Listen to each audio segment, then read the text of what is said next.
5 वो तस्वीरें हैं जो बयां कर रही हैं कि ये योग साधना कैसे आगे बढ़ रही है। जो कल से शुरू हुई, अंदाजा आप लगाइए कि योग साधना को लेकर उसके पहले विपक्ष ने हमला ही बोला, लेकिन 5 तस्वीरें अब मैं दिखाने जा रही हूं जो कन्याकुमारी के विवेकानंद मेमोरियल में प्रधानमंत्री नरेंद्र मोदी की जो योग साधना है वो किस तरह से शुरू हुई उसको बयां करती है। प्रधानमंत्री नरेंद्र मोदी ने सबसे पहले सुबह सूर्य नमस्कार किया, उन्होंने सबसे पहले सूर्य को प्रणाम किया, फिर माला जप किया और इसके बाद ये जो 5 तस्वीरें हैं ये बयां कर रही हैं कि ये जो ध्यान साधना है वो किस तरह से आगे बढ़ रही है। 45 घंटे की ध्यान साधना है।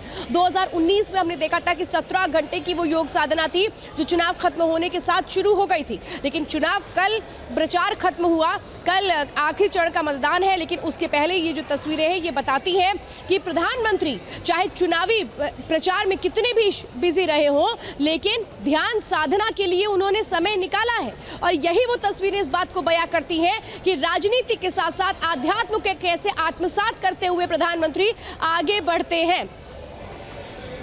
और दीपेश हमारे साथ हैं। दीपेश, ये ध्यान साधना प्रधानमंत्री नरेंद्र मोदी की जिन 5 तस्वीरों के जरिए हम बता रहे हैं, सबसे अहम विकसित भारत की को आगे बढ़ाने की जो परिकल्पना लेकर के प्रधानमंत्री आगे बढ़ रहे हैं, इसी जगह पर बहुत साल पहले विवेकानंद जी ने भी यही सपना देखा था।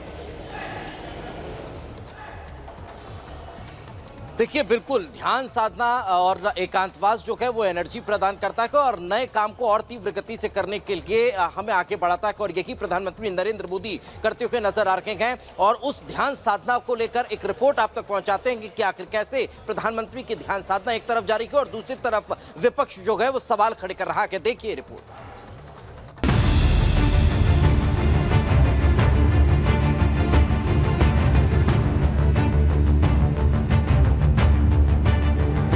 मोदी की साधना, विपक्ष को परेशानी, पीएम का मौन व्रत, इंडी की बौखलाहट, कन्याकुमारी में प्रधानमंत्री की साधना और मौन व्रत की तस्वीरें पूरे देश में वायरल हो गई हैं। लेकिन विरोधियों को प्रधानमंत्री की साधना से भी दिक्कत है। आम चुनावों के प्रचार का शोर थम चुका है, लेकिन इंडी गठबंधन के नेता अभी भी प्रचार के मोड से बाहर आने को तैयार नहीं हैं। अपने मेगा प्रचार अभियान के बाद नरेंद्र मोदी 45 घंटों के लिए एकांतवास में चले गए हैं। इस दौरान पीएम न किसी से मिल रहे हैं, न किसी से बात कर रहे हैं। लगातार 45 घंटों तक प्रधानमंत्री ध्यान में लीन रहेंगे। हालांकि विपक्ष को पीएम का मौन भी पसंद है। मतलब 8-10 कैमरा तो मिनिमम लेके गए होंगे।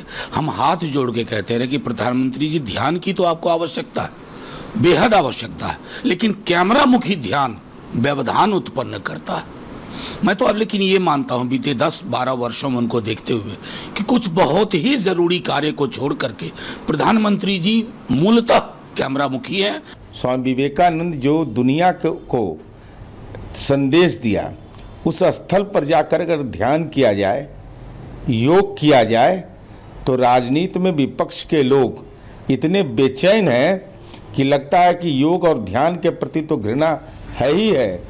1 जून यानी शनिवार को 7वें और आखिरी चरण का मतदान है। चुनावों के ऐलान के साथ ही विपक्ष ने मोदी सरकार के खिलाफ सियासी जंग का ऐलान कर दिया है। हालांकि विपक्ष के साझा हमलों के बाद भी मोदी ना तो रुके और ना ही थके। अकेले मोदी की रैलियां, रोड शो और मीडिया को दिए इंटरव्यू के आंकड़े विपक्ष पर भारी पड़ रहे हैं। अब विपक्ष को अंदेशा है कि मोदी की ध्यान साधना और मौन से भी जनता प्रभावित हो सकती है, इसीलिए वो मोदी के एक निजी दौरे से भी हैरान और परेशान हैं। देखिए, अगर वो ध्यान करें, ये उनका निजी मामला है, आस्था निजी विषय है, धर्म निजी विषय है, लेकिन अगर उसी आस्था को और उसी धर्म को और उसी ध्यान को वो 1000 कैमरों के बीच में करेंगे तो प्रश्न उठेगा।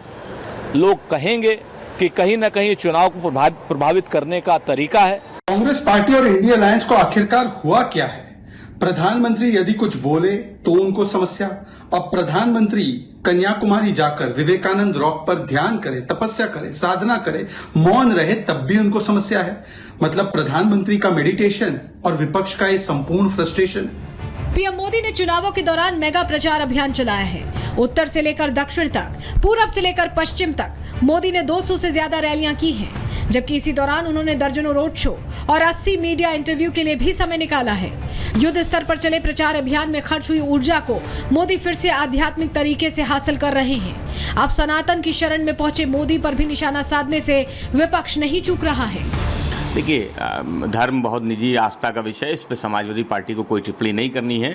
समाजवादी पार्टी ने जनता के मुद्दे उठाए हैं, हम जनता के लिए लड़े हैं। गरीब किसान मजदूर के पूरे मुद्दे उठाए, पेपर लीक का मुद्दा उठाया, नौजवानों का मुद्दा उठाया, किसान और जवान का मुद्दा उठाया। प्रधानमंत्री नरेंद्र मोदी जी ने बहुत लंबा कैंपेन किया है और हर बार कैंपेन के बाद वो आध्यात्म से जुड़ते हैं, ध्यान से जुड़ते हैं और वो ध्यान कर रहे हैं। 45 घंटे का उनका ध्यान है और जिस पर विपक्ष के लोगों को बवेला मचाने की जरूरत नहीं है। विपक्ष भले ही बौखलाया हुआ हो, लेकिन कन्याकुमारी घूमने पहुंचे लोग मोदी की ध्यान साधना का समर्थन कर रहे हैं।